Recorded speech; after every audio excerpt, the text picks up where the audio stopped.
Já, eða ég.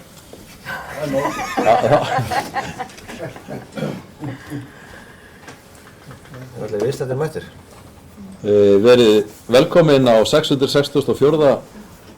fund bæjarstjórnar og ég segi fund setta. Á dagskrá eru 12 mál. Það eru eitt dagskrárliður kosning í nefndir og ráð, 5 fundargerðir til staðfestingar og 6 til kynningar, og það er við það sem er hér á dagskrá þá er óskum að kosningu í skipulagsnefnd auk þeirra nefnda sem er hér á dagskránni. Þeir sem samþykkja bæta því við á dagskrárkjör svo gefa merki. Takk fyrir það samþykkt með 9 atkvæðum. Þá er fyrsta mál hér að kjósa í nefndir og ráð, og þar er tillaga Aldísi Stefánsdóttur sem varamann í almannavarnanefnd í stað Stefáns Ómars Jónssonar. Þeir sem að samþykja það, gjör svo gefa merki. Takk fyrir, það er samþykkt með 9 atkvæðum. Og þá er það skipulagsnefnd. Þar er að hálfu D-lista óskum að Helga Kristín Auðunsdóttir verði aðalmaður í stað Dóru Lindar Pálmadóttur. Þeir sem að samþykja það, gjör svo gefa merki. Er gefið afgreitt þannig? Er aðra tillögur? Þannig við sem ekki að kjósa fólkin í nefndir fyrir. Jú, það er alveg rétt. Þakka ábendinguna. Er aðra tillögur? Svo er ekki og skoðast hún þá rétt kjörin. Þá tökum við fyrir fundagerð bæjaráðs frá 1244. fundi sem haldinn var 21. janúar. Orðið er laust fundagerðina. Sigrún, gjör svo vel.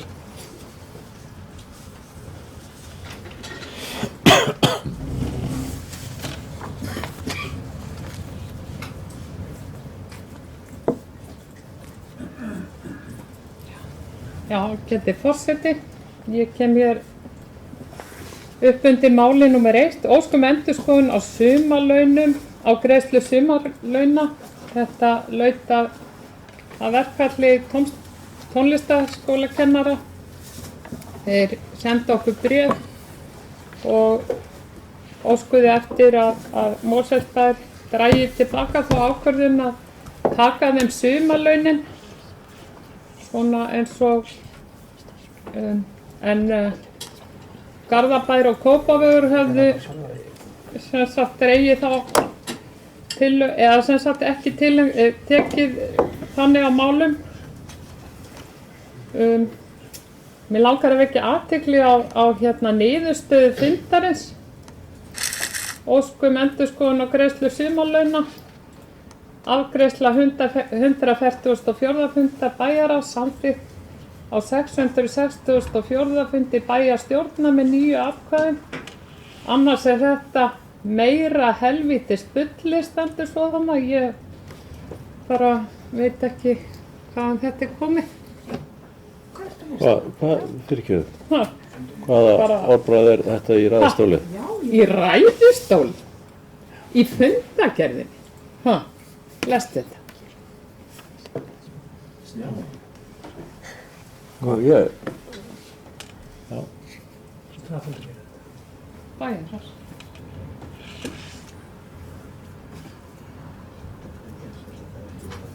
Hvað stendur þetta? Þetta stendur í fundagerð bæjarráðs. Þetta eru niðurstöður fundarins. Ég verð nú að lýsa mig sekan hérna út af tæknivandræðum. Þá var ég að sjá hvort þetta kæmi fram í grein í því ég ætlaði að prenta, bara númer 1 Okay. Og ég var eitthvað hálf pirraður. Og ég byrst afsökunar þetta er mikluður. Já, ok. Ég er bara óvart vist að þetta er eitthvað. En er hægt að gera það sem sagt? Vista upplýsingar inn í fundagerð sem búið er afgreiða? Já. Ég hélt að það eftir ekki að vera hægt. Ekki nema En- endur og svona. Ég held að við tökum þetta út af dagskrá, það er komið skýringa á því sem er Já. þarna í gangi. En ég ætla bara að halda áfram, sem sagt, ég óskaði eftir því að hérna, það eru tekna saman upplýsingar varðandi þetta mál og ég þakka kærlega fyrir minnisblaðið, það er meðal annars samantekt á upphæðinni sem var tekin af launum tónlistarkennara í sumar. Það eru, eftir því sem að ég best veit, sko 10 stöðugildi kennara í 100% starfi í skólanum. Þannig að miðað við fulla vinnu hefur hver og einn tapað 120.000 krónum í sumarlaun, ef ég reikna þetta rétt. Sem er svolítið stór upphæð. Mér langaði bara að vekja athygli á því og að fullyrðingar í minnisblaðinu og í bréfi kennara, þeim ber ekki saman. Og það mál snýst það að kennara héldu í fram að þeir höfðu unnið launalausa sjálfboðavinnu í listaskólanum í þessu bréfi sem þeir sendu bæjarráði, en hér stendur að þeir hafi ekki gert það. Þannig að þessum upplýsingum ber ekki saman. Fleira var það nú ekki þetta mál. Haraldur Björnsson. Það er bara örstuðt þetta. Langaði bara að vekja athygli á því að við vorum hér á bæjarstjórnarfundi fyrir hálfum mánuði síðan. Ég held að við höfum rætt þetta mál í 2 klukkutíma.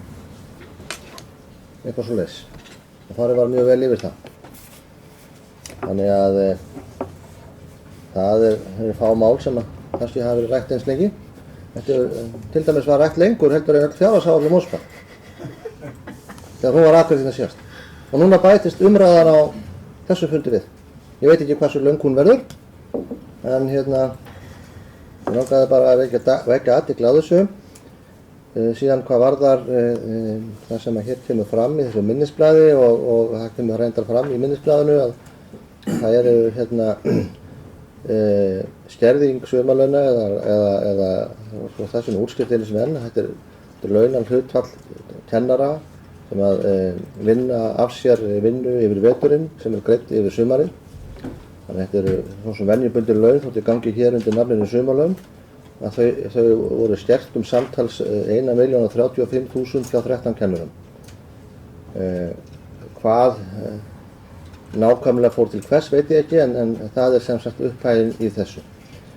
Og af því að það var nú orðað þannig að kennarar hafi orðið af launum, ég get ekki fallist á það orðalag, svo er við endurtökun umræðuna sem átti sér stað á síðasta fundi, það tók 2 tíma. Heldur er að ræða það að í verkfalli er það hinn almenna viðurkennda regla að þá er fólk án launa. Og tónlistarkennarar voru í verkfalli í rúman mánuð og því lækka laun þeirra hlutfallslega yfir sumartíma. Hvað var það síðan fullyrðingunum ekki standist á upplýsingar? Ég veit ekki annað en það og það er það sem hér stendur og hérna kemur fram að þetta er samkvæmt upplýsingum stjórnenda listaskólans og ég leyfi mér að efast það að hann sé hér í minnisblaði á embættismenn bæjarins að fara með rangt mál. Fleiri sem æskja þess að taka til máls þetta fyrsta mál í fundargerðinni. Svo er ekki, þá lítið svo umræðan sé lokið fyrsta máli í fundargerð bæjarráðs. Orðið laust aðra punkta, eða vildur taka til máls fyrsta? Já. Þá miskildi þessa handarhreyfingu. Forseti, ég ætla nú kannski eins og þessi bæjarstjóri kom inn og rétt á hann ekki að lengja þetta kannski frekar en það kannski komið skýrt fram, en þetta eru suðumálin, þeim er deilt yfir allt árið og það kannski bara mín forvitni að vita hvort að vilji íbúarhreyfingarinnar að greiða laun í verkfalli almennt fyrir þá sem starfa hjá bænum, ef það kemur til þess. Svo við höfum það bara á hreinu. Takk. Sigurður Björnsson.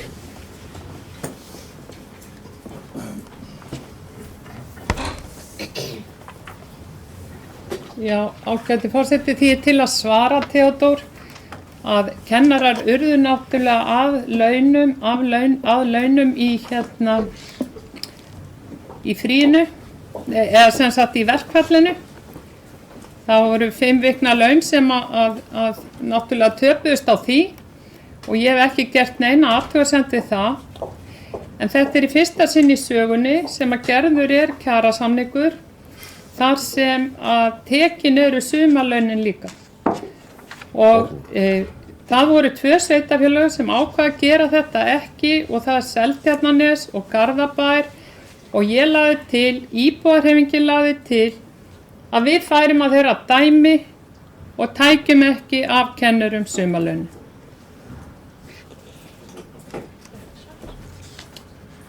Fleiri sem óska eftir að taka máls þetta? Bryndís Gjörsvæl.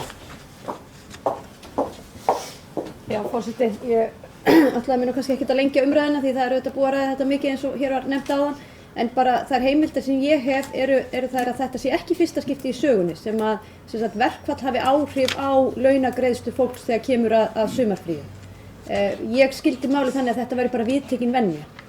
Þannig að það allavega samræmist ekki þeim upplýsingum sem við höfum fengið að þetta sé eitthvað fyrsta skipti í sögunni sem eitthvað svona eigi sér stað.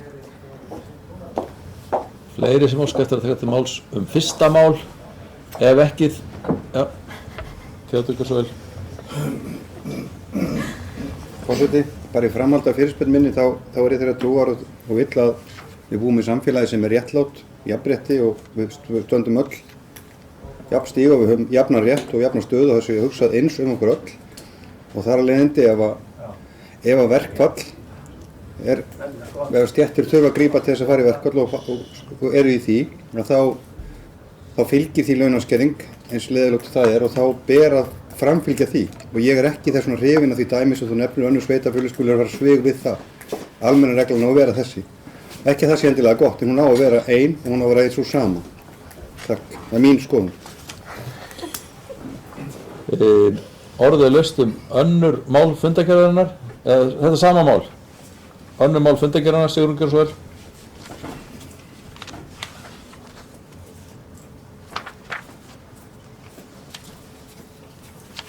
Já, ágæti forseti, það mál númer 4, sameiginleg ferðaþjónusta fatlaðs fólks, tillaga samtaka sveitarfélaga á höfuðborgarsvæðinu og ég hef áhuga á að bóka hérna fyrir hönd íbúahreyfingarinnar og bókunin hljóðar svo: Bæjarfulltrúi íbúahreyfingarinnar óskar eftir upplýsingum fjölda notenda og kostnað vegna ferðaþjónustu Strætó BS við fatlað fólk í Mosfellsbæ en þær eru nauðsynlegar til að leggja mat á framhaldið.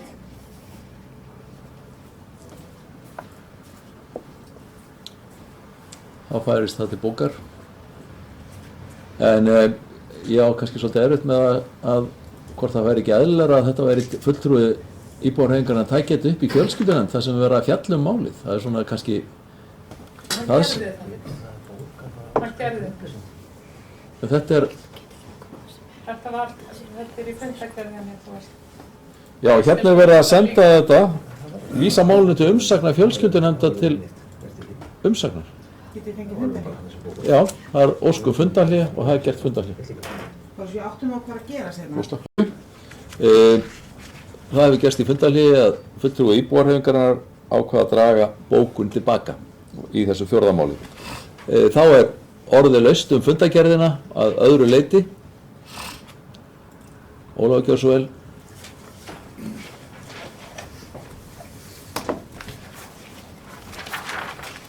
Forseti, það er bara að koma hérna upp með mál nr. 7 í þessari fundargerð sem hér er til afgreiðslu. Ég nú byrja á því að þakka tómstundafulltrúa og framkvæmdastjóra fræðslu og frístundasjóðs fyrir þessa samantekt sem var óskað eftir. Mér finnst nú reyndar ljóst svona að þessari samantekt að það er varðandi þessi styrki til íþróttafélagana, það er svona ákveðið ósamræmi þar á milli og þeir samningar sem núna eru flestir í gildi renna út 2018 og ég myndi svona mælast til þess að þessi vinna verði hafin svona fljótlega. Tíminn er fljótur að líða og fer frá okkur Það sem ég svona sé, svona bæði að þeir samningur sem ég þekki aðeins til og eins líka út á þessu samantök kemur að það er ákveðið ósamræmi og við þurfum kannski að setja ykkur viðmið varðandi hvað er miðað í styrkveitingu til íþrótta- og tómstundafélaga, eins að gæta þær jafnræðis og auka gegnsæi þannig að það sé nokkuð ljóst hvers vegna félög er að fá, fyrir hvað er að fá, hvort er að fá þetta barn- og unglingastarf og eins afreksstarf, hvernig það er skilgreint, hvað skilgreinum við sem afreksstarf. Og það er svona fullt af spurningum sem að vakna við þennan lestur. Og ég ætla nú kannski ekki að fara svo sem í það að leysa þau vandamál sem að ég tel að þarna séu en bara vil svona skora á það aðeins sem að þetta er að fara hér innan hús að fara að hefja þessa vinnu og frekar fyrir þess efni. Sigrún Björnsvör.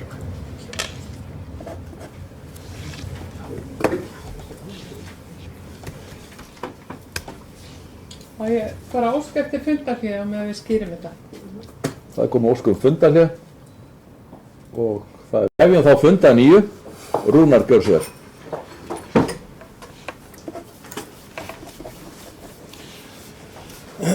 Forseti og aðrir fundarmenn. Þá skulum kannski bara að segja að ég sakna ykkur pínulítið, mér finnst þetta alveg frábært að sitja hérna með ykkur. Og þetta er bara mjög fróðlegt og skemmtilegt, en mér langar að tala til 7. máli fundargerðarinnar. Óli kom hérna upp og Ólafur kom hérna upp, Ólafur Ingi ásækið og talaði styrkveitingarnar. Ég ætla bara að segja að mér finnst það bara mjög gott mál. Við Ólafur erum báðir í íþrótta- og tómstundanefnd og ég myndi bara leggja það til að við myndum skoða þetta bara í sameiningu þar og leggja grunna á því að þetta verði bara 100% og það liggi alveg ljóst fyrir hvernig reglurnar eru og hvernig það verði í framtíðinni. Takk fyrir. Theodór Kjosvel. Forseti, ég bara tek undir, mér finnst þetta fín tillaga, ég held þessi rétt og hafandi komið að fyrri samningum þá er þetta tímafrekt, það þarf að huga mörgum þáttum þannig að ég langaði bara að koma upp og segja já, ef það er hægt að greiða atkvæði með ykkur en mér líst mjög vel á þetta, þið náttúrulega eru hérna báður í tómstundavefnd og ég held þessi afar gott mál og bara nauðsynlegt. Takk. Fleiri sem á óska eftir að taka til máls fundargerð Bæjarráðs nr. 1244. Svo er ekki. Umræðum er lokið. Þeir sem að staðfesta fundargerðina gjör svo vel, gefa merki. Takk fyrir. Samþykkt og staðfest með 9 atkvæðum. Því næst tökum við fyrir fundargerð 1245. fundar sem haldin var 28. janúar. Orðið er laust fundargerðina. Ef enginn kveður sér hljóðs, þá er umræðum lokið. Þeir sem að staðfesta hana gjör svo að gefa merki. Takk fyrir, hún er staðfest með 9 atkvæðum. Því næst tökum við fyrir fundargerð 239. fundar fjölskyldunefndar sem haldið var 22. janúar og þar er ég með tillögu það að 8. máli sem að fjallar sameiginlega ferðaþjónustu fatlaðs fólks, tillögu SSH, þar sem að fram hafi komið ósk frá bæjarráði umsögn erindið að því máli verði vísað til bæjarráðs, einhverju sem vilja ræða þá tillögu mína. Ef ekki þá ber ég hana nú þegar upp. Þeir sem að samþykkja það að þessu erindi verði vísað til, eða máli verði vísað til bæjarráðs, gjör svo ekki á merki, takk fyrir. Það er samþykkt með 9 atkvæðum. Þá er þessi dagskrárliður fundargerðarinnar afgreiddur, orðið er laustu fundargerðin að öðru leyti.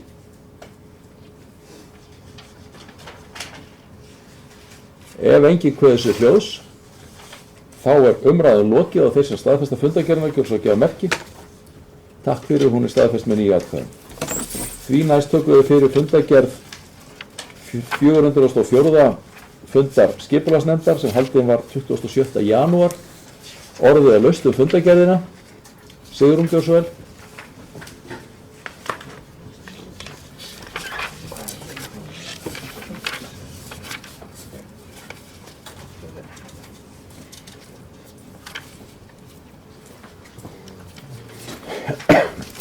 Já, ágæti forseti.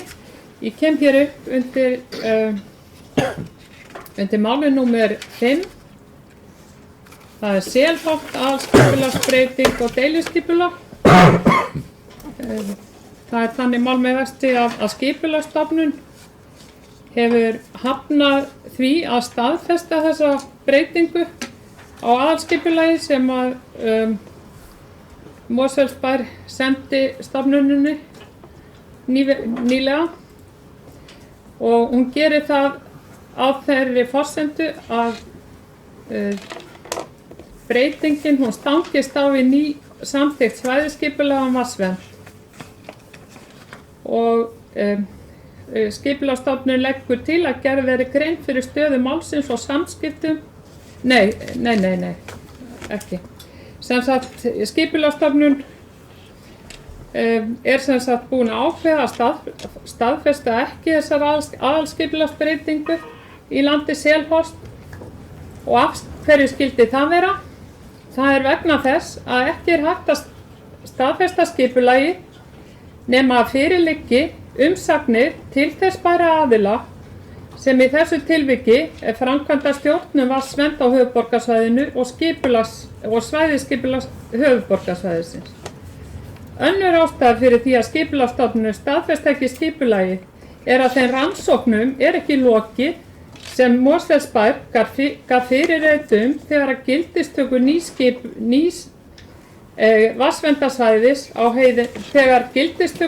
vatnsverndarsvæðis á heiðinni sem fól í sér umtalsverða stækkun var frestað á síðasta ári. Það átti að finna vatn fyrir Mosfellinga ofar á heiðinni þar sem vatnsbólið í Laxnesstígum á nálægt þjóðvegunum, en þeirri leit ekki lokið.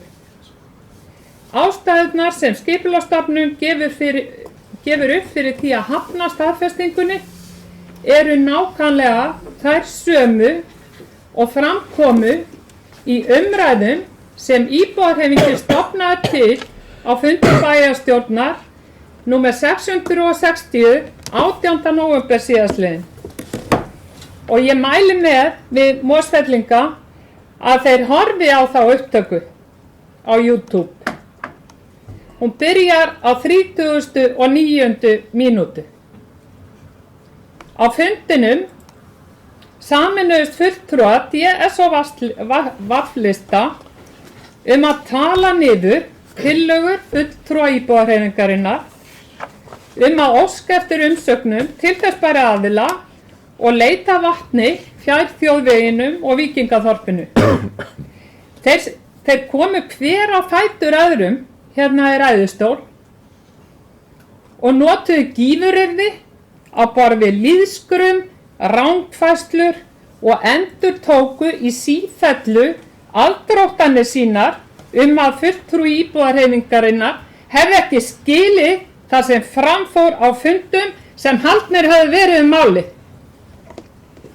Nú hefur komið í ljós að það stendur ekki steinn við steini í ykkar málflutningi. Ekki steinn við steini í ykkar málflutningi. Og það hefur aldrei verið augljósara en einmitt nú hver vann heimavinnuna sína í þessari bæjarstjórn varðandi þetta mál. Og það var enginn nema íbúahreyfingin sem gerði það. Á fundi í bæjarstjórn 18. nóvember eyddu fulltrúar DS og VAF-lista dýrmætum klukkutíma í umræður sem ekki þjónuðu hagsmunum íbúa. Heldur gengu þær út á að skemmta skrattanum og engum öðrum. Nær hefði verið að samþykkja tillöguna og klára þá skipulagsvinnu sem enn var ólokið. Og ég með bókun út af þessu máli.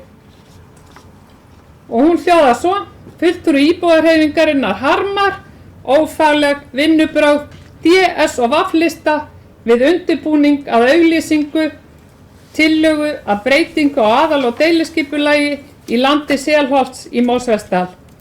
Bæði að því varðar skort á skilningi á því að umræður í bæjarstjórn þurfi að vera málefnalegar og byggja á faglegum undirbúningi.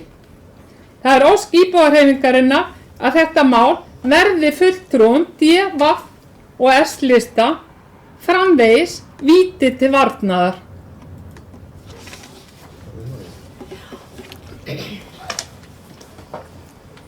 Bryndís Gjórsvæl.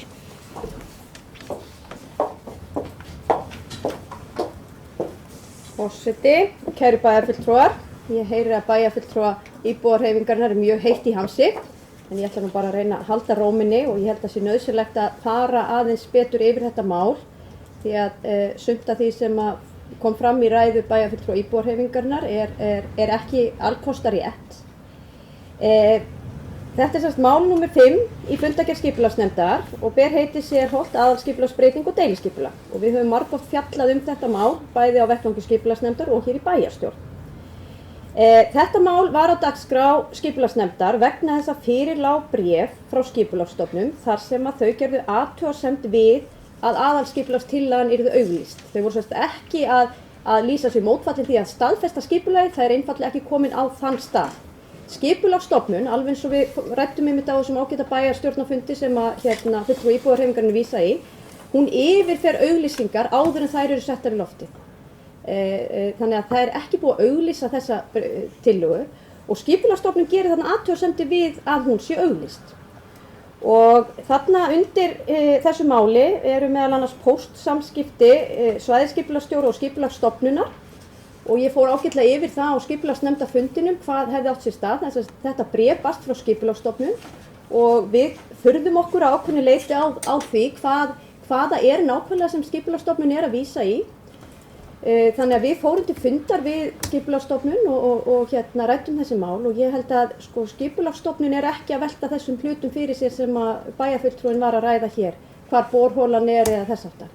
Skipulagsstofnun er einfaldlega að lesa saman svæðisskipulagið, aðalskipulag okkar og þessa tillögu.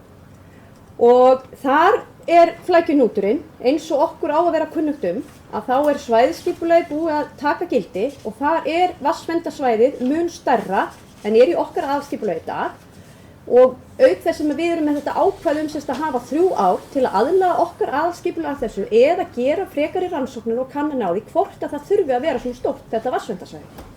Og þarna bara stemmir þetta ekki saman og það var í rauninni það sem að skipulagsstofnun var að gera athugasemdir við og skilningur þeirra á því hvað þessi 3 ára aðlögunartími væri, hann var ekki sami og skilningur Mosfellsbæjar, né skilningur svæðisskipulagsstjóra og þar af leiðandi svæðisskipulagsnefndar. Skipulagsstofnun taldi fyrst að þetta þýddi það í rauninni að skipulagi verið fresta á svæðinu. Þangað til, í þessi 3 ár þangað til ákveðið væri nákvæmlega hvernig vatnsverndarsvæðið ætti að vera. Það var ekki okkar skilningur þegar við samþykktum svæðisskipulagið og samþykktum þessa 3 ára aðlögunartíma. Og við erum auðvitað eins og öllum er kunnugt hér inni að þá höfum við fengið þessa sérfræðinga í vatnaskilum til að fara yfir máli og þeir hafa lagt fram raunhæfa tillögu það hvernig hægt er að minnka vatnsverndarsvæði þannig að þessi hlutir sem er yfirborðs vatnsverndarsvæði sem er norðan Þingvallavega að hann verði gerður óvirkur. Niðurstaðan úr þessum fundi og síðari samskiptum er að í þessum póstsamskiptum sem að hér liggja undir málinu þar sem svæðisskipulagsstjóri fer svona yfir skilgreininguna og hver skilningur okkar allra hafi verið á þessu 3 ára ákvæði. Skipulagsstofnun tekur undir þann texta og þann skilning og fellst sem sagt á að endurskoða afstöðu sína, fyrri afstöðu sem fellst í þessu bréfi, að því gefnu að fyrir liggi umsögn frá heilbrigðiseftirliti Kjósarsvæðis og frá apparati sem ber heitið framkvæmdastjórn vatnsverndar. Og það má til sanns vegar færa að við hefðum í rauninni átt að óska ákveðnum tímapunkti eftir umsögnum þessara aðila. Og það er örugglega lærdómur sem við getum dregið af þessu máli.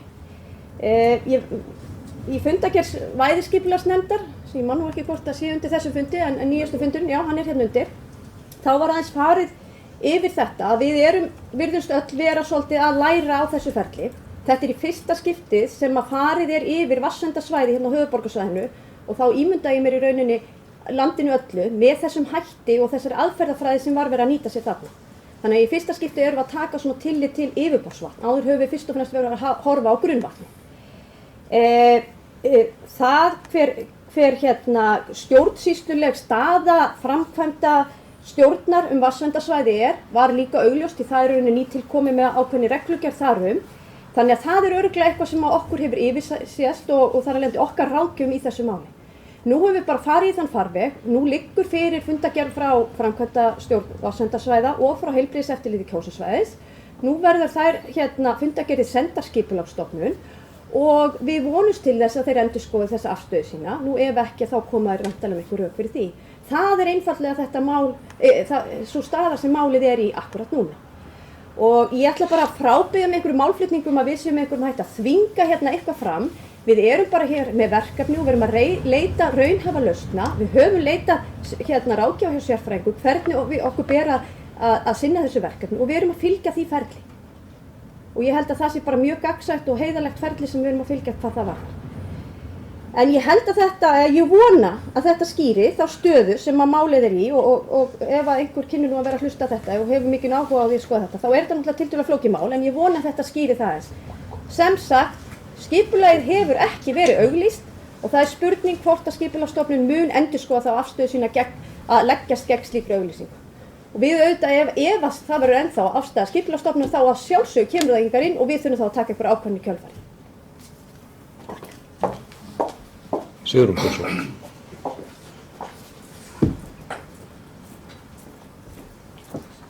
Já, ágæti forseti. Þegar að sveitarstjórn hefur samþykkt skipulag, þá á sú tillaga sem fyrirliggur að vera fullbúin og samkvæmt lögum, eftir skoðið sveitarstjórnarlögin, þá er það verkefni Skipulagsstofnunar síðan að staðfesta skipulag. Þetta var ekki, sem sagt, eins og Bryndís segir, einhvers konar umsagnaferli hjá Skipulagsstofnun. Það bara liggur í augum uppi að þegar að sveitarstjórn hefur samþykkt skipulag, þá á hún að hafa það fullbúið. Og þegar að það er sent til Skipulagsstofnunina á þetta verkefni að vera fullbúið.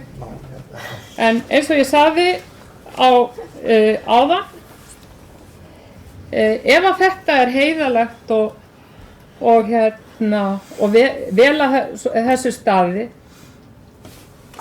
þá bara skil ég ekki hvernig það samræmist þeirri framkomu sem að mér var sýnt hérna á síðasta fundi, á þessum fundi.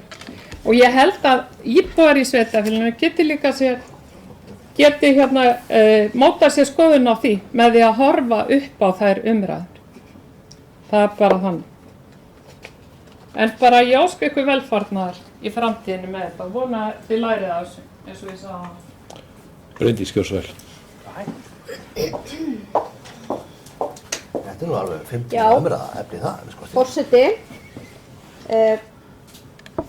ég þakka velfarnaðar óskir bæjarfulltrúa íbúahreyfingarinnar og ég efast ekki að ég muni og við hér inni munum læra af þessu og mér sýnist við öll vera að læra af þessu ferli. En ég ætla líka að hafa fullan skilning á því að skipulagsferli eru ekkert rosalega einföld og ég minnist þessi að ég kom fyrst inn í skipulagsnefnd að mér fannst þetta mjög flókið. Nú ég verið þar í kannski allt mörg ár, jafnvel aðeins og mörg ár og er búin að læra mjög margt. Bæjarfulltrúi íbúahreyfingarinnar virðist vera að misskilja á hvaða stað málið er statt. Bæjarstjórn Mosfellsbæjar hefur ekki staðfest breytingu á þessu aðalskipulagi. Það sem við vorum að gera á umræddum fundi, þar sem að bæjarfulltrúi íbúahreyfingarinnar var í vísi, við vorum að samþykkja að auglýsa skipulagið. Það er auglýst almenningi, það koma og lögbundnir umsagnaraðilar fá það til sín, það kom inn athugasemdir, við kunum að bregðast við því með einhverjum hætti, jafnvel gera breytingar á skipulaginu, að því loknu kemur það aftur hingað inn á borð til sveitarstjórnar þar sem hún staðfesti skipulagið. og svo fer það til Skipulagsstofnunar og hún staðfestir þá ákvörðun okkar. Við erum bara ekki komin þangað í ferlinu. Þessi viðbrögð Skipulagsstofnunar eru við því hvort að auglýsa skuli skipulagið. Þannig að það gætir einhver misskilist þarna, en aftur við erum stödd á þessu stað. Ég hef fulla trú á því að við séum að gera þetta eins vel og við getum og við munum örugglega læra á þessu. Það er eitthvað sem okkur yfirsást þarna í ferlinu. En ég ítreka enn og aftur að við erum ekki að taka fyrir heildarumræðu vatnsverndarsvæðinu upp í Mosfellsdal hvað þessa tillögu varðar. Það er önnur umræða og það er lengra og ítarlega ferli sem við erum jafnframt í og bæjarráð hefur óskað eftir þeim upplýsingum og það er vinna sem er í gangi. Og okkur hefur verið tíðrætt það að það kann vel að vera að þessi borhól verður einfaldlega færð. Því staðan í dag, samkvæmt svæðisskipulagi, er sú að það er brunnsvæði sem liggur yfir Þingvallaveg. Og okkur er það öllum ljóst að það gengur ekki upp. Það verður að leysa það mál. En það er bara ekki hluti af nákvæmlega þessu máli hérna. Það er bara annað og stærra mál sem að við munum og verðum að leysa með einhverjum hætti. Það er einfaldlega búið að benda okkur á það að við getum með mjög einföldum hætti og mjög skynsamlegum aðgerðum farið í það að þetta svæði sem ræðir þarna sé ekki lengur vatnsverndarsvæði. Komi í veg fyrir að yfirborðsvatn frá þessu svæði renni niður af brunnsvæðinu okkar. Og það er bara skynsamleg ráðstöfun, segja okkar sérfræðingar, algjörlega óháð því hvort við ætlum að skipuleggja eitthvað á þessum staði eða ekki. Þannig enn og aftur, við erum ekki komin á þennan stað við sem staðfesta skipulag, þetta snýst það hvort þetta skipulag fari í auglýsingu og það lögbundna ferli sem að skipulagslögin gera ráð fyrir og ég vona að svo verði og að það komi einhvern tímann að þeim tímapunkti að við getum staðfest það hér, nema auðvitað að það komi fram einhverja ábendingar það að það sé eitthvað rangt við þetta skipulag, eitthvað sem við munum taka til endurskoðunar hér. Fleiri sem óska eftir að taka til máls þetta 5. mál í fundargerð skipulagsnefndar. Það er komin hér bókun og ég held að það sé rétt að við gerum fundarhlé. Við hefjum þá fund að 9 og Bryndís hefur beðið orðið, gjörðu svo vel. Forseti, ég ætla hér að lesa upp bókun fulltrúa DS og VAF-lista sem við óskum að bókist undir bókun fulltrúa íbúahreyfingarinnar í fundargerð. Hún hljóðar svo: Málið snýst auglýsingu breytingu á aðalskipulagi landi Selholts sem lögum samkvæmt skal senda til Skipulagsstofnunar áður en hún er birt. Skipulagsstofnun gerði athugasemd við að umrædd tillaga yrði auglýst samkvæmt 31. grein skipulagslaga og bendir Mosfellsbæ á að taka ákvörðun mark vatnsverndar á skipulagssvæðinu í samráði við svæðisskipulagsnefnd höfuðborgarsvæðisins og framkvæmdastjórn vatnsvernd.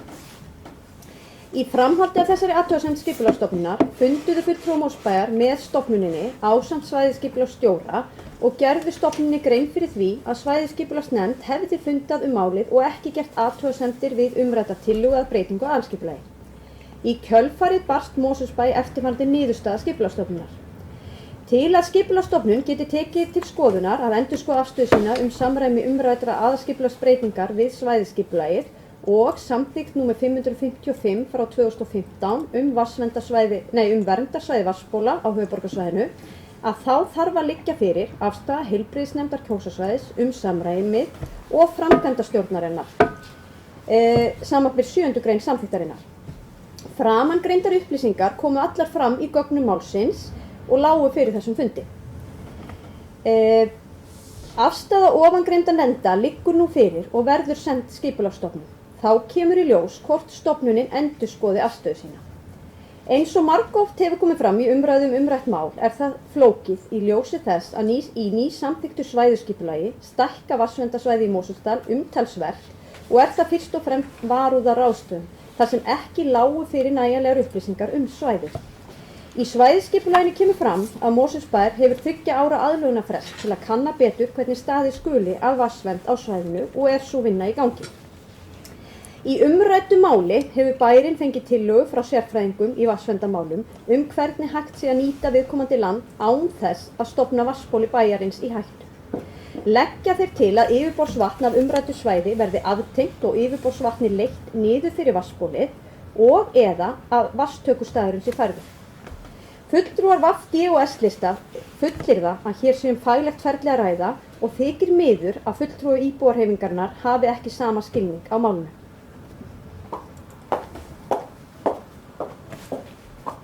Orðið er laust. Ef enginn kveður sér hljóðs, þá þetta 5. mál, þá er orðið laust fundargerðin að öðru leyti. Sigrún, gjörðu svo vel.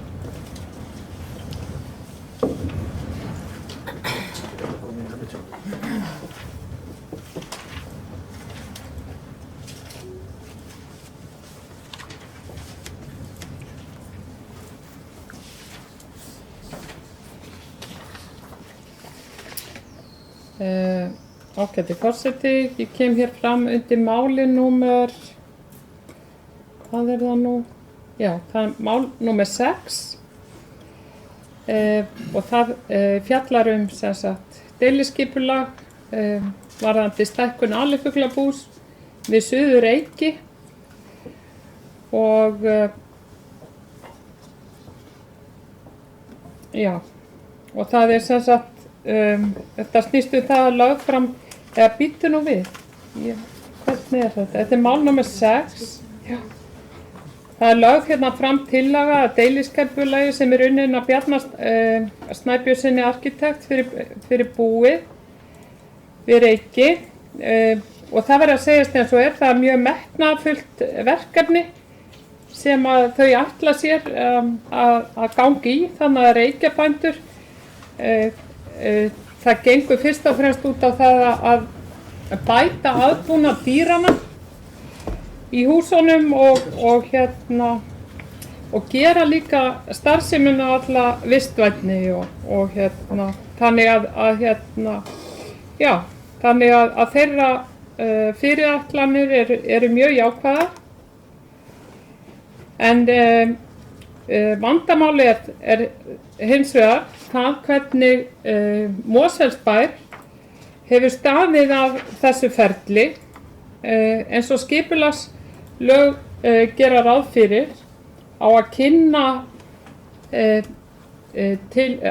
kynna svona tillögur fyrir íbúum, halda íbúafundi þar sem að deiliskipulagstillaga er kynnt forsendur hennar og umhverfismat og í gær var haldinn fundur var einmitt þessi fundur, kynningarfundur skipulagið og það verður að segjast eins og að íbúahreyfingunni fannst ekki vel á honum staðið vegna þess að það hafði ekki verið haft skipulagið sem hefur umtalsverð áhrif á náttúruna á þessu svæði hafði ekki verið borin undir umhverfisnefnd og hún hafði heldur ekki verið borin undir umhverfisstofnun eins og lög gera ráð fyrir og væntanlega veiðimálastofnun líka vegna þess að þá að færa til, hnika til farvegi varmar 5 metra þarna inn á þessu framkvæmdasvæði og það bara liggur ekkert ljóst fyrir það liggur ekki ljós fyrir umsögn þessara aðila hvað það eiginlega þýðir. Þannig að það var ósköp lítið fundarefni á þessum fundi. Ég verð að segja eins og að mér hefði þótt réttast að heilbrigðiseftirlit Kjósarsvæðis hefði mætt þarna á fundinn og náttúrulega skipulagsnefnd hefði séð til þess að heilbrigðiseftirlit Kjósarsvæðis mætt á fundinn og gerði grein fyrir hvaða áhrif þetta skipulag hefur. Gera grein fyrir starfsemin, gerði grein fyrir umhverfisáhrifum þessara starfsemi. Það eru ýmis mál sem þarf að skoða eins og íbúarnir, þeir hafa áhyggjur af því að þarna verði lyktarmengun og hávaði frá loftræstingu og eitt og annað. Það hefði þurft að fara í saumana á svona hlutum. Eins hefði átt að kynna fyrir íbúum þessar breytingar á farvegi Varmár og áhrifin þeirra á lífríki árinnar og yfir höfuð bakka árinnar og svo framvegis. En það var ekki gert á þessum fundi og þess vegna gerði ég verulegar athugasemdir. Mér finnst að þegar að verið er að kynna skipulags tillögur fyrir íbúum þá eigi að standa vel af því, það á að svara spurningum, svona fundir eiga að svara spurningum fundargesta og líka bara að eins og í þessu tilfelli bara að eyða áhyggjum þeirra með því að nota umsagnir og fagaðila til að útlista fyrir þeim tillögur.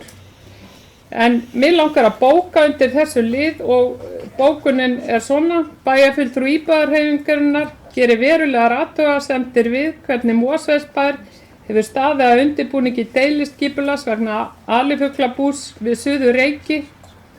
Nú er búið að halda kynningafund með íbúum skipulagið áður en fyrir liggur þar sem mestu máli skiptir fyrir íbúana, en það eru umsagnir til þess bærra aðila umhverfisáhrif framkvæmdana og þá starfsemi sem verður í húsunum. Íbúarhreyfingin telur það ekki þjóna hagsmunum íbúa að halda kynningafund án þess að þessar mikilvægu upplýsingar liggi fyrir. Það að Mosfellsbær haldi fund einungis til að uppfylla lagaskyldu er ekki í anda lýðræðisstefnu. Sú stjórnsýsla að halda kynningafund áður en mál sem snýst að auki svo mjög náttúruvernd er borið undir umhverfisnefnd er afleitt og ekki í anda náttúruverndarlaga. En það sýnir svo ekki verður villst þá stöðu sem náttúruvernd hefur í Mosfellsbæ. Sendirðu þessa bókun á Sigurð? Bjarki Gjörsvel.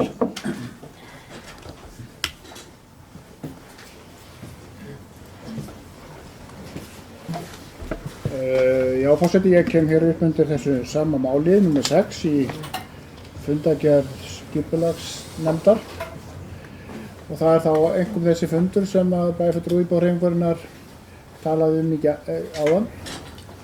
Þessi kynningarfundur eða íbúðarfundur sem var í gær.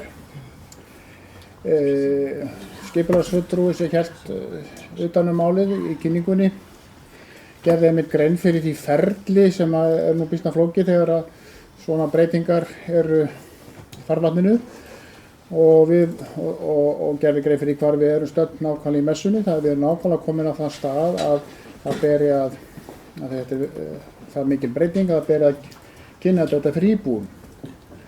Það er ekki komið samþykkt bæjarstjórnar þetta verði sett í auglýsingu. Íbúar fjölmenntu nú á fundin, mér fannst allavega að vera góð mæting og það var hægt að eftir kynningu skipulagsfulltrúa var hægt að leggja fram spurningar. Þarna voru til svara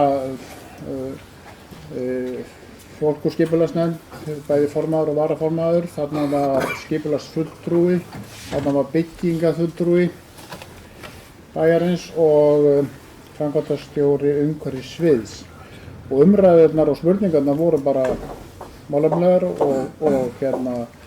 Jón svörin líka, svo til ég, en bæjarfulltrúi íbúðarhreyfingarinnar var þarna með ákveðnar spurningar eða efasemdir uppleggið á fundinum og er nú reyndar að endurtaka það núna að þetta hafi verið ekki vel staðið á fundinum eða hefði þetta verið ákveðin forvinna í gangi. Við erum bara ekki komin nema á þennan stað og fundurinn var bara alveg nákvæmlega eins og eftir bókinni það má alltaf skoða betur og verður skoða betur. Til dæmis er málið á dagskrá í umhverfisnefnd á morgun, þar sem að nefndinni er uppálegt að leggja fram umsögn málið. En mér finnst það miður hvernig fulltrúi M-lista túlkar þennan fund raun og veru. Hann er til upplýsingar, tókst vel, en fulltrúin var svona með efasemdir hvað, það var uppleggið, en það stóð ekki til að fundurinn yrði neitt öðruvísi. Það er búið að fjalla þetta mál í skipulagsnefnd að sjálfsögðu, og þar á íbúahreyfingin áheyrnarfulltrúa, og íbúahreyfingunni er alveg kunnugt það að hluta af þessi deiliskipulagstillögu er hliðrun á ánni. Það er eins og þetta er á pappírnum núna. Það er varmann á kafla. En nákvæmlega eins og skipulagsfulltrúi talaði í gær, erum við nákvæmlega á þessum stað, og síðan heldur þetta áfram sína leið. Eins og bara lög og reglur gera ráð fyrir. Bryndís Kjørsól.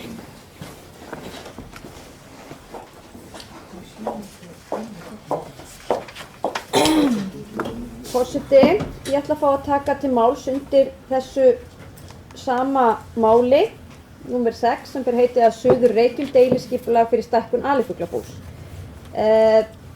Bæjarfulltrúi Bjarki Bjarnason fór nú ágætlega yfir þetta hérna áðan, og við sitjum þetta saman í skipulagsnefnd, og hann er jafnframt formaður umhverfisnefndar og upplýsti ykkur það að þetta mál er að dagskrá umhverfisnefndar núna í vikunni. Ég verð að segja það að mér fannst að sumu leyti þessi umræddi fundur í gær ganga bara vel, og það gladdi mig hvað margir íbúar á svæðinu mættu á svæði til að kynna sér þetta, og ég vænti þess reyndar að við myndum fá spurningar frá íbúum, og eins og Bjarki kom hérna inn á, þá erum við hér að fara eftir lögunum hvað þetta varðar. Það er að segja kynna málið áður en það fer í formlega auglýsingu. Á auglýsingatímanum munum við þá líka kynna málið, og þá kemur tími til að koma með formlegar athugasemdir við það. En ég verð að segja það að framganga bæjarfulltrúa íbúahreyfingarinnar kom mér reynda mjög á óvart á þessum ágæta fundi í gær. Það hefur verið svona ákveðin hefð, allavega fyrir því þann tíma sem ég seti hér í bæjarstjórn, að ef er að ræða fundi íbúa, að þá mætum við oftar meira kannski til að hlusta og heyra sjónarmið íbúana. Við kunnum svo kannski í lokin þegar við erum búin að hlusta og heyra að bregðast við með einhverjum hætti. En á þessum ágæta fundi þá var bæjarfulltrúi Sigrún Pálsdóttir, sem reyndar er líka íbúi í hverfinu, mér er það ljóst. Ég held að hún hafi verið fyrsti önnur til að taka til máls og lesa þá upp reglugerða texta og annað. Ég óttast það svolítið að það hafi valdið því að það tók engin annar til máls eftir þetta. Það var eiginlega engin íbúi sem að óska eftir að taka til máls. Þannig að þeir sem aðilar sem að tóku til máls og voru með fyrirspurnir voru annars vegar bæjarfulltrúi Sigrún Pálsdóttir og svo bæjarfulltrúi Theodór Kristjánsson til að bregðast við því, og fulltrúi úr einhverju slitabúi sem á þarna einhver lönd og var að gæta hagsmuna síns félags. Það voru fáir almennir íbúar sem að tóku til máls. Það var ein kona og svona smá eitthvað framíköll sem að gat svona lesið á að fólk hafði svona mismunandi skoðanir á því hvort að það vildi þarna hafa þetta búið eða ekki. Og það fannst mér mjög slæmt, og vegna þess að við sem hér erum höfum þetta tækifæri hérna til að koma upp, tjá okkar skoðanir og segja frá því.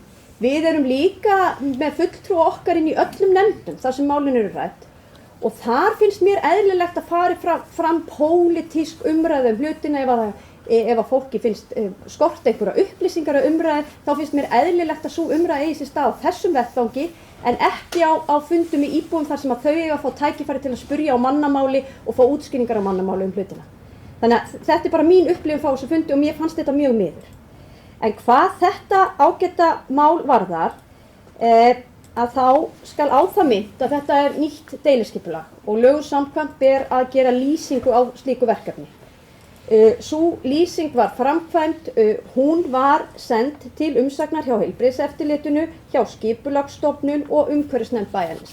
Þannig að þessir aðilar hafa allir tjáð sig lýsingun á verkefnum, markmiðinu sjálf. Nú erum við komin á það stig að nú liggur fyrir tillaga að raunverulegu deiliskipulagi.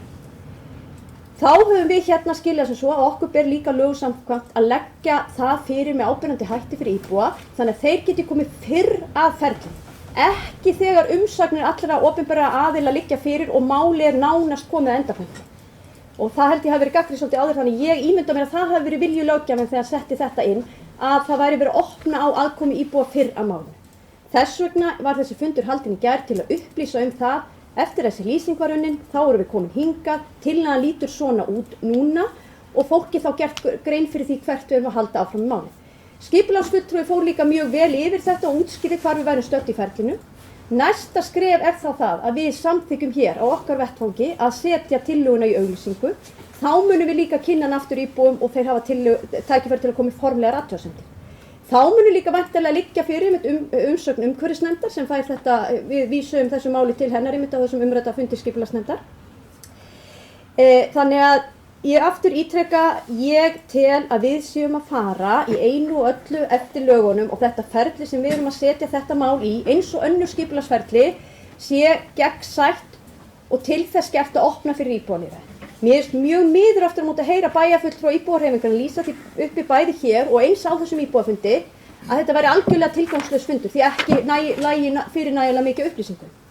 Og þá vil nú bara á það minna að það er fulltrúi íbúahreyfingarinnar inn í skipulagsnefnd sem samþykkti þessa afgreiðslu einmitt að vísa þessu, halda hana fund og vísa þessu til umhverfisnefndar. Því að við erum að vinna þetta mál áfram. Ég held að hér í þessu máli þurfum við bæjarfulltrúa fyrst og fremst að taka afstöðu til þess hvort okkur finnst eðlilegt að þetta bú sé þarna áfram og byggist upp eins og viðkomandi aðilar hafa verið að óska eftir. Ég er hjartanlega sammála, bæjarfulltrúa Sigrúnu Pálsdóttur í því, að það er algjörlega til fyrirmynda það sem þau eru að gera þarna. Þau eru fyrst og fremst að huga að því að gera búið betra, nýtískulegra, þau eru að huga meiri rými fyrir kalkunna sína eða hænurna sína og eru að færa framleiðsluna í það að vera mjög umhverfisvæna og meiri vistvernd í því. Þannig ég tek undir það, það eru góð og gild markmið. Ég vil bara minna á það að þetta er landbúnaðarland samkvæmt aðalskipulagi og það kann einhverjum að finnast það ankaralegt að landbúnaðarland liggi beint upp að íbúðarsvæði. Við ræddum þetta sérstaklega þegar við vorum að endurskoða umrætt aðalskipulag og niðurstaðan var þessi. Og ég lýsti þeirri sín mín á fundinum í gær og það var alltaf mín afstaða þegar við vorum að ræða þetta á sínu tíma að það væri svona ákveðin gæði og kostur í því fólki. Þetta svæði sem er þarna upp við meðfram Varmáni og upp í Reykjahvoli þar er öðruvísi en önnur íbúðarsvæði á höfuðborgarsvæðinu og hér í Mosfellsbæ. Þarna eru almennt stóra lóðir, þetta er gríðarlega mikil náttúrufegurð og þarna hefur aldur verið landbúnaður og þessi íbúðarsvæði vaxa svona að þessu landbúnaðarsvæði. Þannig ég tel vera ákveðin akkur í því að það sé svona ákveðin fjölbreytileiki þarna og þetta sé ákveðin sveitarómantík í þessu fólki. Það breytir ekki því að við þurfum auðvitað að gæta að öllum umhverfisáhrifum, reyna að lágmarka lyktarmengun eins og kostur er og það er kannski það sem við erum að gera hér. Við vísum þessu til umsagnar hjá umhverfisnefnd og óskum þá líka eftir því að þau komi með ábendingar, við þurfum að bregðast eitthvað við því. Heilbrigðisnefnd mun fara yfir þetta og svo frammeins eins og lýst var hérna yfir á. Þannig að enn og aftur, ég hef allavega góða trú á því ferli sem við erum að fara með þetta mál. Ég tel að það sé til þess gert að opna fyrir það að íbúar geti haft skoðun og komið þeim á framfæri, en mér finnst auðvitað miður ef að við þetta borð höfum ekki öll svona skilning á því. Sigrún Björnsdóttir.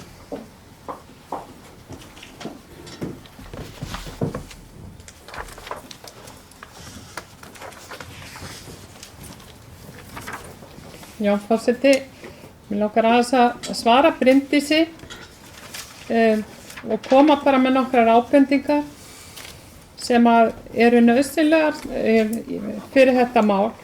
Nú, sko, mér fannst á Bryndísi eins og að nú væri verið að hafa samband, halda kynningafund með íbúum svona í upphafi máls. Ég vil þess að bara vekja athygli á því að þetta mál hefur verið mjög lengi í pípunum og þetta er alls ekki á einhverjum byrjunarreit. Ég vil líka benda á að lýsingin sem að Bryndís talaði áðan, hún felur ekki í sér þessar upplýsingar að hnika eigi Varmáni sem er á að náttúruminjaskrá 5 metra til í landinu. Hún er ekki, þannig að umsagnirnar sem að eru inn á fundagáttinni og fjallum þetta mál, þær taka engan veginn á því máli. Það vantar umsögn umhverfisstofnunar, það vantar umsögn veiðimálastofnunar, það vantar umsögn umhverfisnefndar og því máli hefði verið eðlilegt að ljúka áður en stofnað var tilkynningafunda með íbúum. Vegna þess að til hvers að halda kynningafund með íbúum þar sem að ekki neitt efni til þess að tala Til hvers? Sem sagt, átti þessi fundur bara að vera til þess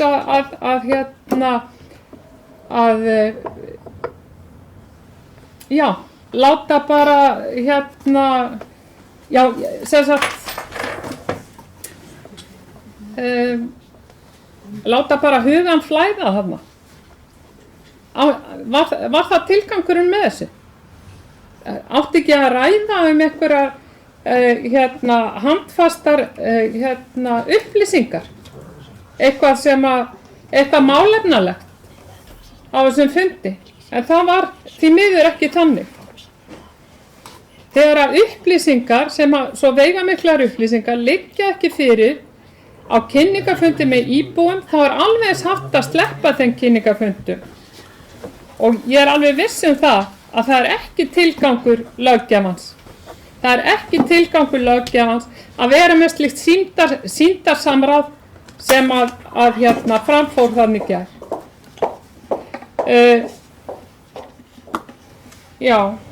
Það eru sem sagt engar umsagnir til einn mikilvægasta hlutan af þessari framkvæmd. Theodór, gjörðu svo vel.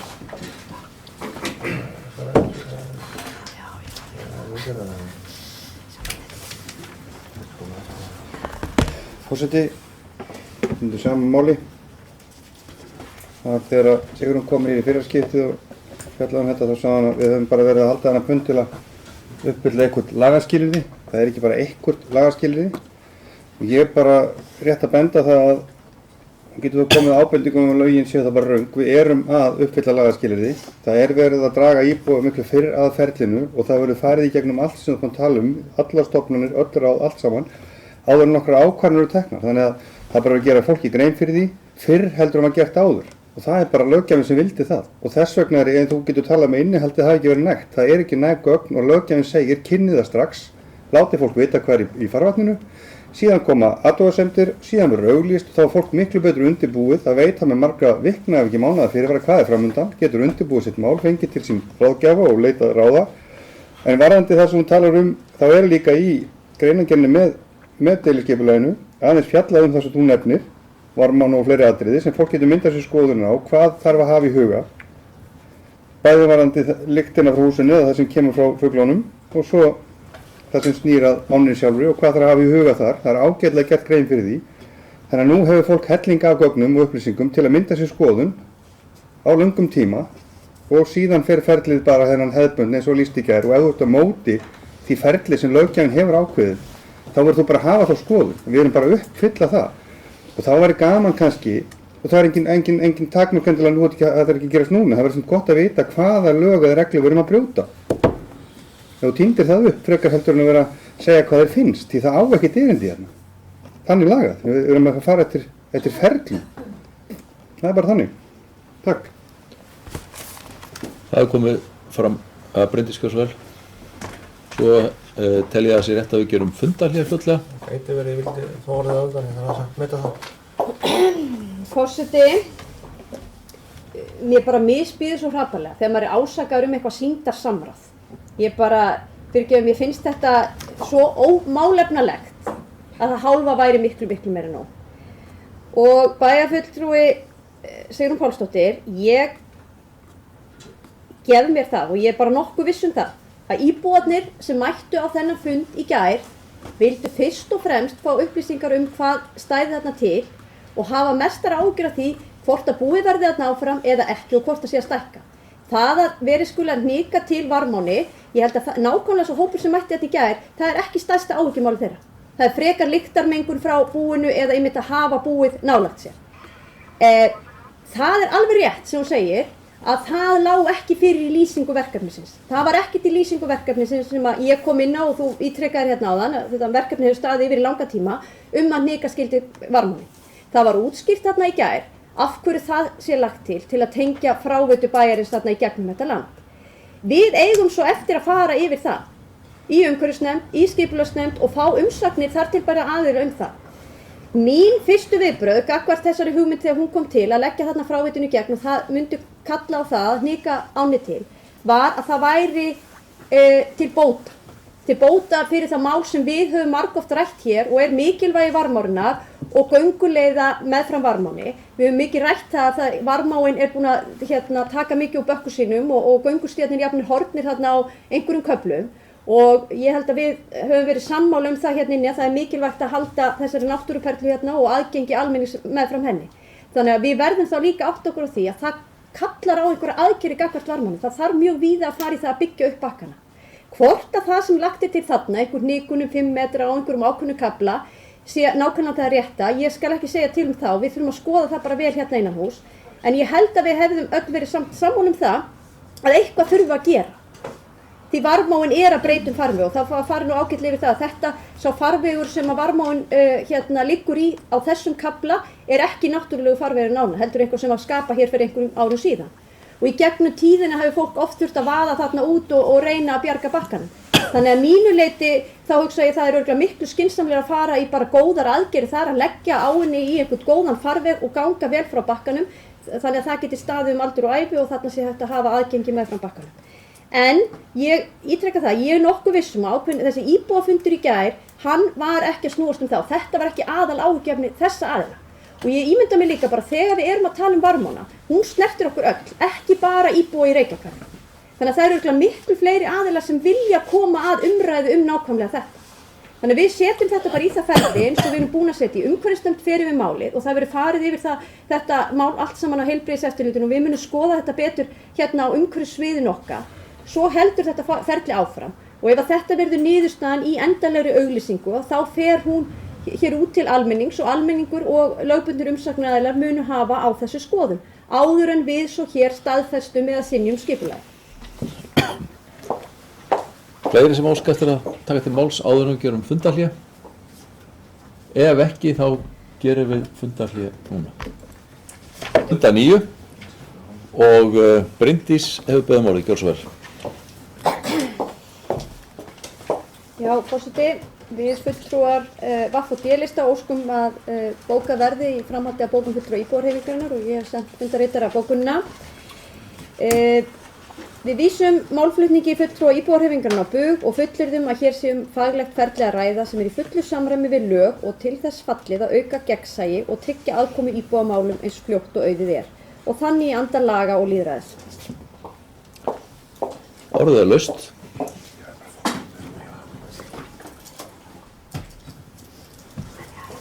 Bjarki, nei. Það er fleiri sem óska eftir að taka til máls þetta mál, 7. mál í fundargerð skipulagsnefndar. Ef ekki þá lítið svo umræðin sér lokið 7. mál. Óskar einhver að taka til máls aðra liði fundargerðarinnar? Ef ekki, þá er umræðin lokið og ég ber fundargerðina upp til staðfestingar, þeir sem að staðfesta hana ekki og svo gefa merki. Takk fyrir og á móti, hún er staðfest með 8 atkvæðum og 1 í hjásetu. Þá tökum við því næst fyrir fundargerð 50. og 5. fundar þróunar- og ferðamálanefndar sem haldin var 27. janúar. Orðið er laust fundargerðina. Ef enginn kveður sér hljóðs, þá er umræðu lokið. Þeir sem að staðfesta fundargerðina gera svo gefa merki. Takk fyrir. Hún er staðfest. Fyrirgeðu, ég græti ekki atkvæði. Geti beðið að sé... Endurtekin atkvæðagreiðsla. Já, ég er bara takk úr. Afsakið. Þeir sem staðfesta fundargerð þróunar- og ferðamálanefndar 55. fundar gera svo gefa merki. Takk fyrir. Hún er samþykkt með 9 atkvæði. Þá er hér fundargerð 280. afgreiðslu fundar byggingafulltrúa sem haldið var 22. janúar.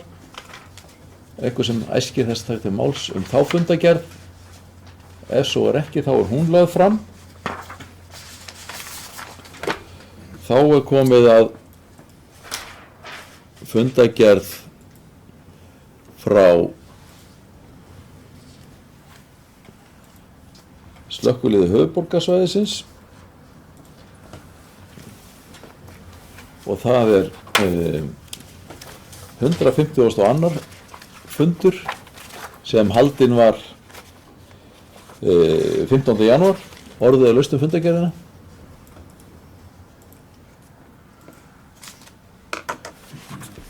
Ef enginn kveður sér hljóðs, þá er umræðan lokið og fundargerðin lögð fram.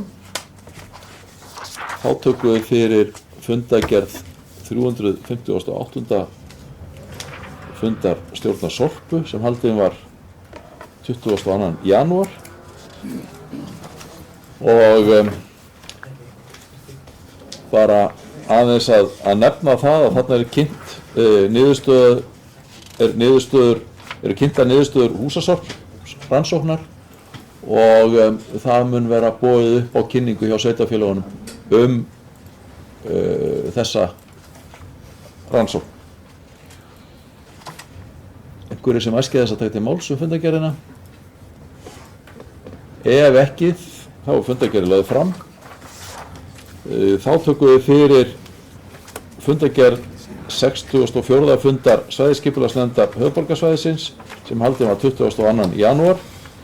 Orðið er laust fundargerðina.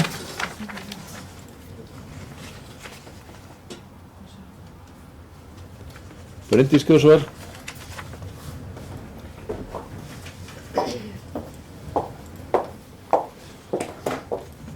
Forseti, langar að vekja athygli bæjarstjórnar á lið nr. 5 í þessari fundargerð sem ber heiti breytingar á vatnsverndarsvæðum svæðisskipulagsins og þarna greindi Hrafnkell frá starfi samráðshóps vatnsvendingar og nýtingu og meðal annars þessu máli sem við ræddum hér áðan varðandi afstöðu skipulagsstofnunar og mögulega endurupptöku á því máli.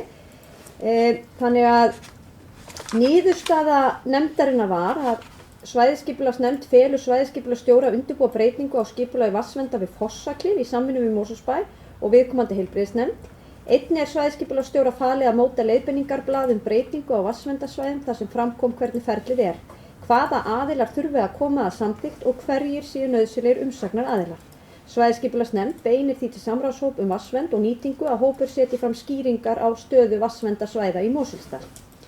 Og þessi seinni hluti bókurinnar á akkurat við þetta mál sem við vorum að ræða hér áðan og eins og ég fór yfir að þá er þetta ferli og við erum öll svolítið að stíga okkur fyrsta skref í því og það er nákvæmlega eftir þetta mál hérna sem að við erum að fást við núna upp í Selholti sem að var ákveðið að það væri nauðsynlegt að taka saman svona pakka til að fara yfir þetta og ég held að það sé bara af hinu góða.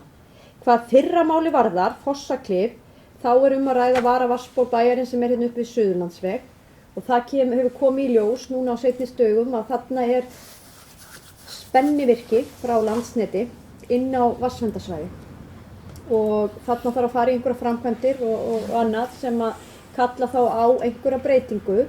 Þetta er eitthvað sem að fólki hefur greinilega yfirsést í öllu þessu samráðsferli og kynningaferli sem var í gegnum svæðisskipulagi og þetta er semst eitthvað verkefni sem við förum að fá inn á borð hjá okkur hérna núna. Fyrir okkur í Mosfellsbæ þá hefur það kannski ekkert verið neitt sérstakt hagsmunamál að vinna eitthvað í þessu, þar að segja þær framkvæmdir sem þarf að fara í hérna. Það er fyrst og fremst hagsmunamál hjá sveitarfélögum hérna fyrir sunnan okkur sem að bíða eftir nýrri línu og geta lagt eitthvað niður í jörð og þá þarf að gera breytingar þarna á spennuvirki sem eru að öllu óbreyttu ekki heimilar þarna inn á vatnsverndarsvæðinu.